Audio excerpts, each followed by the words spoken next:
Hi, my name is Elise, and today I'll be sharing my thought process through designing my first Webtoon characters. So, the first thing I did when I was creating my characters was to create their silhouettes in order to ensure that each character is distinguishable from the others. Each silhouette utilizes specific shapes and body language to reflect the character's personality. Maroon's character design features rounded squares, kind of highlighting his appearance as a soft father figure and as the male lead in the story.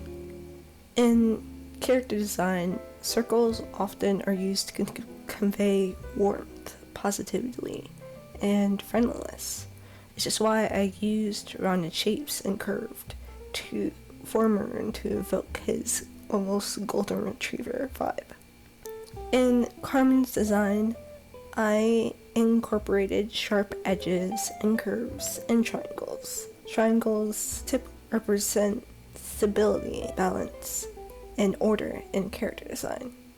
I used triangles to illustrate how Carmen is reserved, wealthy, and supports the traditional gender roles in society, which kind of contrasts with her soft, clean girl features.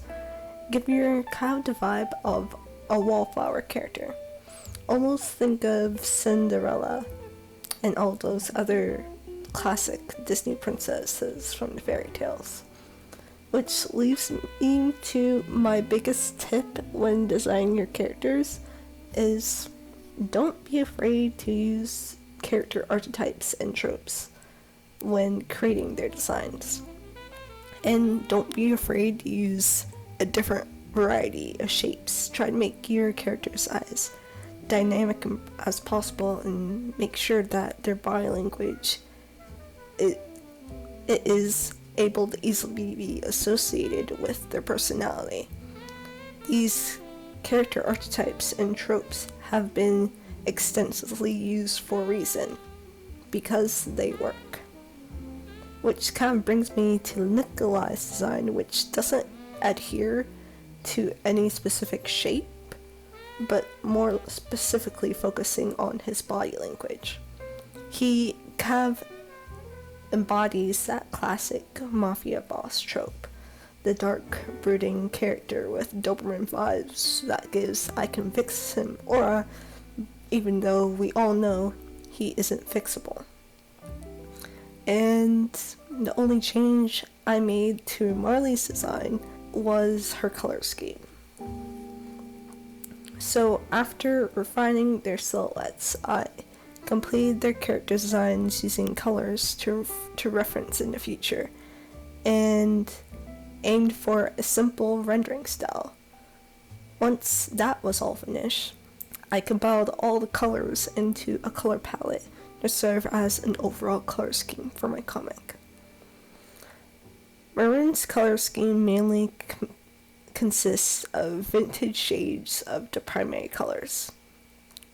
Carmen's color palette features red and black, which is representative of the Van Dyke family's main colors, as she is married to Nikolai, whose last name is Van Dyke. As she is a person who believes in order and tradition, she adheres to the traditional family customs coming from a Hugh family, which is different from Hughes. The Hughes family is different from a Hugh family. Like, her last name is a Hugh. Her last name is Sterling. Yeah, it's not that confusing. It's not that confusing, I swear. And Nikolai's color scheme includes mostly purple and black, kind of reflecting his personality as a dark, brooding mafia boss. I want to fix, but he's still inherently weighed down by his unhappy marriage to Carmen and his work in the mafia. I also went ahead and redesigned Marley's imperial uniform in the stage to be green instead of blue, giving it that military vibe instead of police vibe, as the Imperial Guard in this world embodies military discipline. The Imperial Guard kind of consists of privileged nobles who gained their positions through nepotism, and commodores who struggle under the system, kind of like during World War I, which kind of brings me to something that I don't think I've mentioned yet, but for clarity, this world kind of unfolds in a world in which it's kind of like the 1950s with a modern aesthetic, except World War II didn't happen, if that makes sense. So, if you've made it this far in the video, I just wanted to say thank you so much. I really appreciate it. And at the time of creating this video, I actually started the process of coloring my first episode, which has been very challenging for me, but developing these reference sheets has helped me make it a lot easier. As you may know from my last video, I am no longer on Instagram, but I've decided to give Blue Sky a try, so if you want to see sneak peeks of my comic, you could follow me there. And also feel free to join the Discord so we can all share our process and OCs and hold each other accountable as we fully commit to this long process of making a comic. I can't believe, we have only 20 days left, guys. It was getting a little bit scary out here.